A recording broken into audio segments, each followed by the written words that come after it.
banyak anak, banyak rezeki. Kalimat ini terdengar seperti doa, seperti keyakinan yang tidak boleh digugat. Ia diwariskan dari orang tua ke anak, dari generasi ke generasi. Tapi, pernahkah kita berhenti sejenak dan bertanya, apakah benar setiap anak membawa rezekinya? Atau justru kita yang sedang memindahkan beban hidup kita ke generasi yang belum sempat memilih, di rumah-rumah sempit, di gang-gang kecil, di keluarga yang hidupnya pas-pasan. Kalimat itu terus diulang, bukan lagi sebagai harapan, tapi sebagai pembenaran. Hari ini, kita tidak akan membahas angka, kita tidak akan menyalahkan iman. Kita hanya akan membahas satu hal, tanggung jawab. Ini adalah cerita tentang keyakinan, tentang budaya, dan tentang anak-anak yang tumbuh terlalu cepat. So, stay tuned.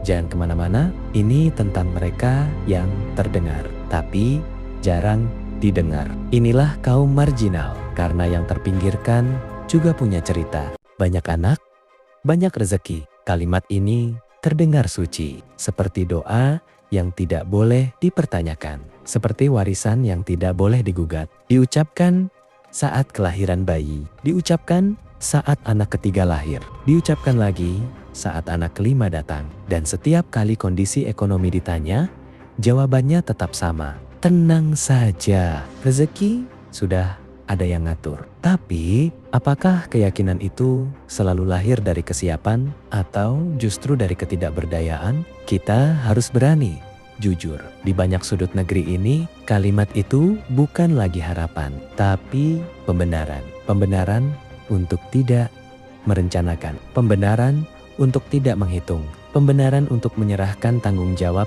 pada sesuatu yang tak terlihat. Padahal yang terlihat jelas adalah kontrakan sempit dengan 5 kepala di dalamnya. Kasur digelar di lantai.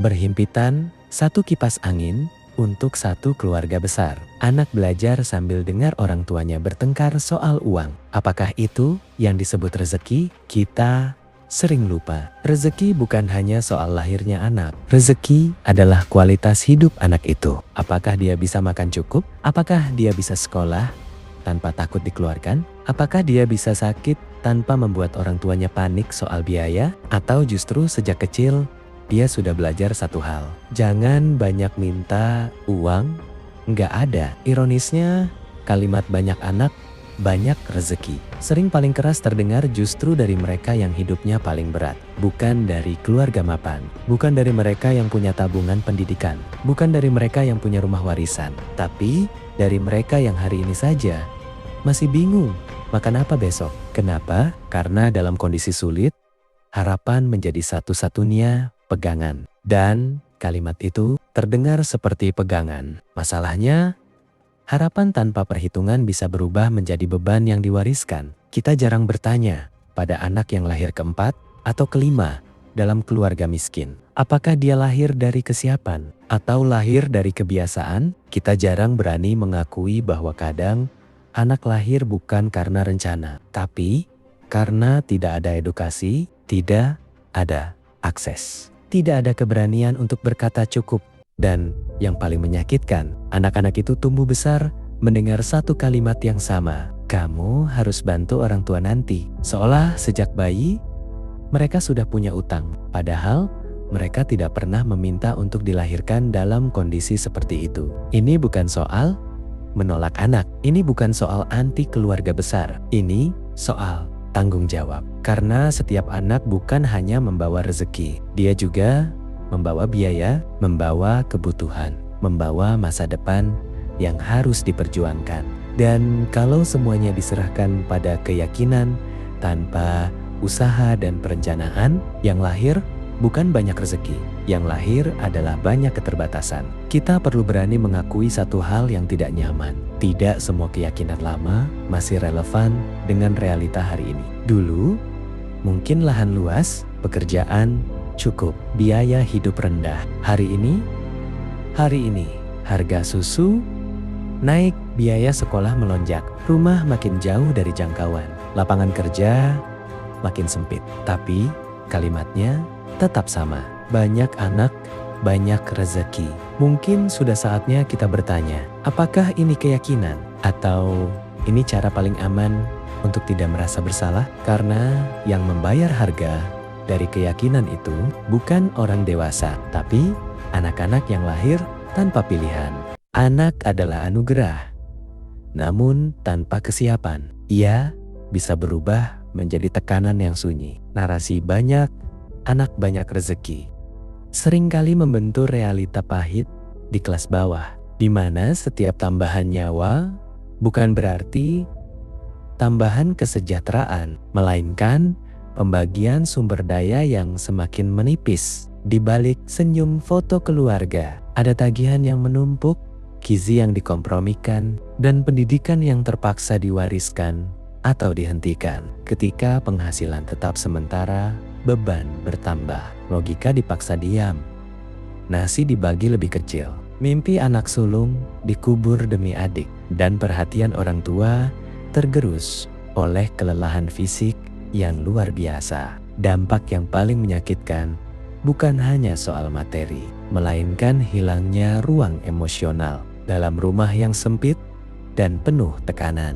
Anak-anak dipaksa dewasa lebih cepat, bukan karena mereka hebat, melainkan karena keadaan yang tidak memberi mereka pilihan untuk menjadi anak-anak. Keramaian keluarga besar yang sering diromantisasi justru seringkali menjadi tempat tumbuhnya risiko sosial dan putusnya rantai pendidikan. Pada akhirnya, kita harus jujur bertanya pada diri sendiri, apakah dengan menambah jumlah anak tanpa kesiapan, kita benar-benar sedang menjemput rezeki, atau justru sedang melanggengkan siklus kemiskinan dan memperbanyak risiko masa depan?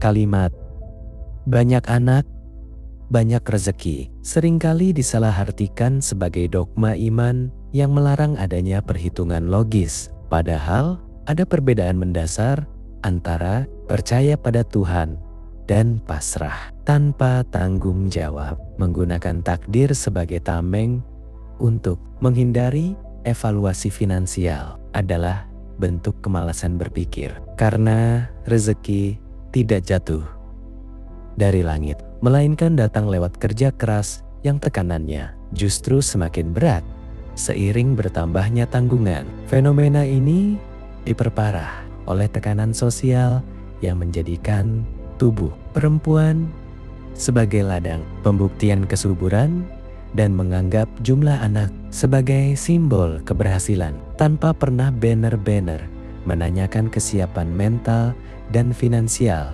orang tua.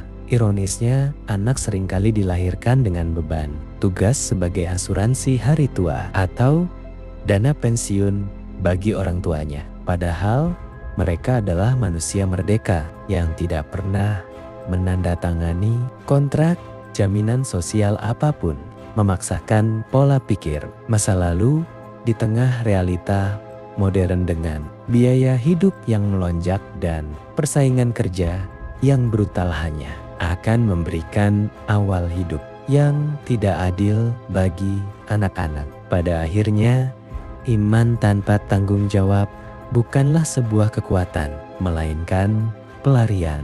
Karena jika kita banner-banner menganggap anak sebagai anugerah, maka tugas utama kita adalah mempersiapkan masa depan mereka dengan matang. Bukan sekadar melahirkan mereka ke dalam kesulitan yang sebenarnya bisa diprediksi. Di balik romantisasi, banyak anak, banyak rezeki, terdapat realita pahit tentang masa kecil yang terampas dan privasi yang hilang.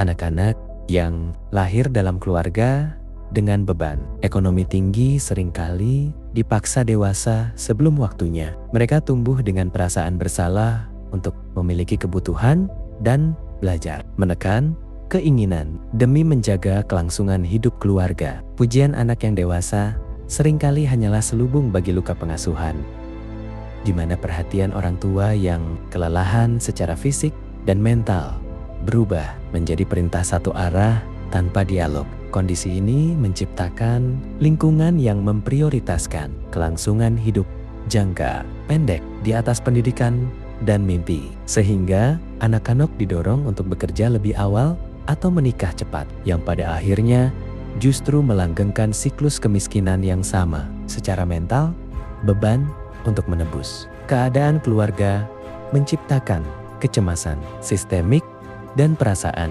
bahwa hidup mereka bukan milik sendiri. Ketidaksiapan orang tua dalam menghitung risiko finansial dan emosional bukan hanya soal kekurangan materi, tetapi juga soal memberikan garis start yang tidak adil bagi generasi berikutnya. Membentuk manusia membutuhkan energi, waktu, dan stabilitas yang berkualitas. Tanpa itu, yang tumbuh bukanlah anugerah, melainkan tumpukan tekanan dan keterbatasan. Sudah saatnya kita berhenti terpaku pada jumlah dan mulai realistis pada kualitas hidup, karena memiliki anak seharusnya tentang membangun masa depan manusia, bukan sekadar memperbanyak jumlah kepala yang harus menanggung beban hidup yang sama. Di balik dalih banyak anak banyak rezeki, seringkali tersembunyi niat menjadikan anak sebagai aset atau asuransi hari tua untuk menutupi ketiadaan jaminan sosial dan perencanaan finansial orang tua. Praktik ini mengubah hubungan yang seharusnya berdasarkan cinta tanpa syarat menjadi harapan bersyarat, di mana anak lahir dengan kontrak tidak tertulis untuk memperbaiki ekonomi keluarga dan mengangkat derajat orang tua. Beban ini sangat tidak adil karena anak tidak pernah meminta dilahirkan, namun dipaksa menanggung risiko kegagalan hidup generasi sebelumnya sebagai beban moral. Padahal anak bukanlah saham yang bisa dipanen atau instrumen investasi jangka panjang, melainkan manusia merdeka yang berhak atas masa depannya sendiri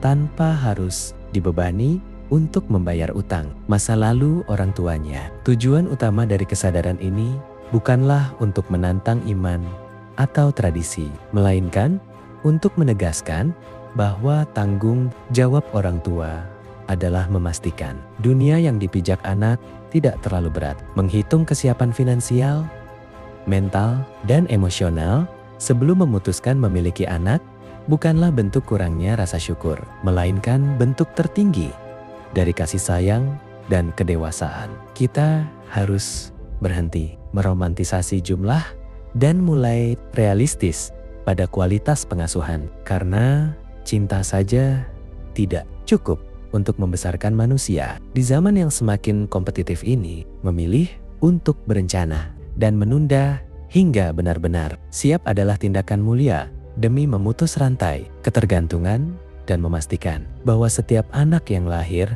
dapat tumbuh sebagai individu, bukan sekadar alat penebus keadaan keluarga.